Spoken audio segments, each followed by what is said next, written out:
السلام عليكم ورحمة الله. الحمد لله رب العالمين والصلاة والسلام على سيد المرسلين. أما بعد فأعوذ بالله من الشيطان الرجيم.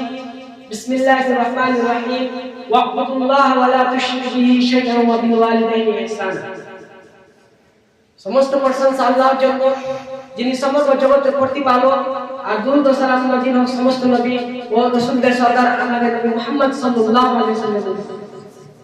সম্মানিত সভাপতি সাহেব ও আমার সামনে বসে থাকা ছাত্র ভাই, আজকে আমার বক্তব্যের বিষয় হচ্ছে মা বাবার মর্যাদা। মা বাবা ছোট দুটি শব্দের মধ্যে লুকিয়ে আছে আদর, স্নেহ ও ভালোবাসা, যা দুনিয়ার কোন মাপযন্ত্র দ্বারা পরিমাপ করা কারো মধ্যে নেই। মা বাবা একটি বড় নিয়ামত। মা বাবা সন্তানদের জন্য কত কষ্ট করে সেটা তারাই জানে যাদের মা বাবা দুনিয়া থেকে বিদায় নিয়ে চলে গেছে। মা বাবা সন্তানের জন্য আপনজন। পৃথিবীতে মা বাবার মতো সন্তানের জন্য আপন পৃথিবীতে দ্বিতীয় কেউ নেই। ইসলামের মা বাবার অধিকার ও মর্যাদা কতটুকু তা বোঝার জন্য আল্লাহ তাআলা বলেন, ওয়াকুদুল্লাহ ওয়া লা তুশরিকু বিহি শাইআন ওয়া বিল ওয়ালিদাইনি ইহসানা। তোমরা আল্লাহর ইবাদত করো আর তার সঙ্গে কোনো কিছুকে শরীক করো না, আর মা বাবার সঙ্গে উত্তম আচরণ করো। আল্লাহ তাআলা বলেন, ওয়া ক্বাদা রাব্বুকা আল্লা তা'বুদু ইল্লা ইয়্যাহু ওয়া বিল ওয়ালিদাইনি ইহসানা ইম্মা ইয়াবলুগhanna ইনদাকাল কিবরা আও কিলাহুমা ফালা তাকুল লাহুমা উফফিন ওয়া লা তানহারহুমা ওয়া কুল লাহুমা কওলান কারীমা ওয়া কুল লাহুমা জানাহা যুল্লি মিনার রাহমাতি ওয়া কুর রাব্বি ইরহামহুমা কামা রাব্বায়ানি সগীরা। আর তোমার প্রতিপালক আদেশ করেছেন যে তোমরা তাকে ছাড়া অন্য কারো উপাসনা করো না, আর তোমরা পিতামাতার প্রতি উত্তম আচরণ করো। আর তাদের মধ্যে কেউ যদি তোমার নিকট বুড়ো বয়স হলে তাহলে তুমি তাদের প্রতি শব্দ উচ্চারণ করো না এবং তাদেরকে ধমক দিও না।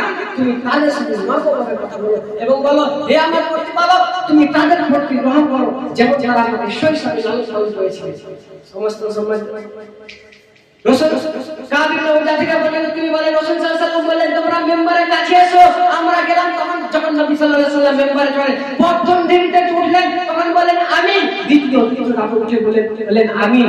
আমরা নবীজিকে জিজ্ঞাসা করলাম, হে আল্লাহর রাসূল, আজকে আপনার কাছে এমন কথা শুনেছি যা কখনো শুনিনি। নবীজি বললেন, আমি যখন মেম্বারে প্রথম রাতে উঠলাম, আমার কাছে জিবরিল এসে বললেন, সেই ধ্বংস হোক সেই ব্যক্তি যে রমজান পেরিতে গুনাহকে মাফ করতে পারলো না। তিনি বললেন আমিন। আমি বললাম আমিন। ধ্বংস হোক সেই ব্যক্তি যে মা বাবা কোন একজনকে পেল আর খিদমতের মাধ্যমে সে জান্নাত অর্জন করতে পারলো না। তিনি বললেন আমিন। আমি বললাম আমিন। ধ্বংস হোক সেই ব্যক্তি যার সামনে আপনার নাম উচ্চারণ হলো আর তিনি আপনার উপরে দুরূদ পাঠ করলেন না। তিনি বললেন আমিন। আমি বললাম আমিন। সম্মানিত সভাপতি স্যার, হযরত আবু হুরায়রা রাদিয়াল্লাহু থেকে বর্ণিত, তিনি বলেন রাসূল সাল্লাল্লাহু আলাইহি ওয়াসাল্লাম বলেছেন, তিন ব্যক্তির দোয়া সাথে সাথে কবুল হয়ে যায়। নম্বর 1 মা বাবার দোয়া, নম্বর 2 মুসাফিরের দোয়া, নম্বর 3 মুসলিমের দোয়া। একজন সাহাবী নবীজিকে জিজ্ঞেস করলেন, হে আল্লাহর রাসূল, আমার সৎ-ব্যবহার পর সবচেয়ে বেশি ফজিলত কার? নবীজি বললেন তোমার মায়ের। তিনি আবার জানতে চাইলেন, নবীজি বললেন তোমার মায়ের। তিনি প্রহার করলেন। নবীজি বললেন তোমার মায়ের। তিনি আবার জানতে চাইলেন, নবীজি বললেন তোমার বাবা। সম্মানিত সন্তানমণ্ডলী, নবীজি বলেছেন যে মা বাবা হলো তোমার জান্নাত এবং জান্নাত, অর্থাৎ তুমি ইচ্ছা করলে তাদের খিদমত করে জান্নাত অর্জন করতে পারো, আবার তাদের ইচ্ছা করে তাদের অবাধ্য হয়ে জাহান্নামে প্রবেশ করতে পারো। শেষে আল্লাহর কাছে দোয়া করি, হে আল্লাহ, তুমি আমাদেরকে জীবিত মা বাবাকে হায়াত দান করুন, আমিন। হে আল্লাহ, যে দুনিয়া থেকে চলে গেছে তার কবরগুলোকে জান্নাতের বাগান বানিয়ে দিন, আমিন। হে আল্লাহ, তুমি আমাদেরকে পড়াশোনা থেকে আবার আমল করার তৌফিক দান করুন, আমিন। আসসালামু আলাইকুম।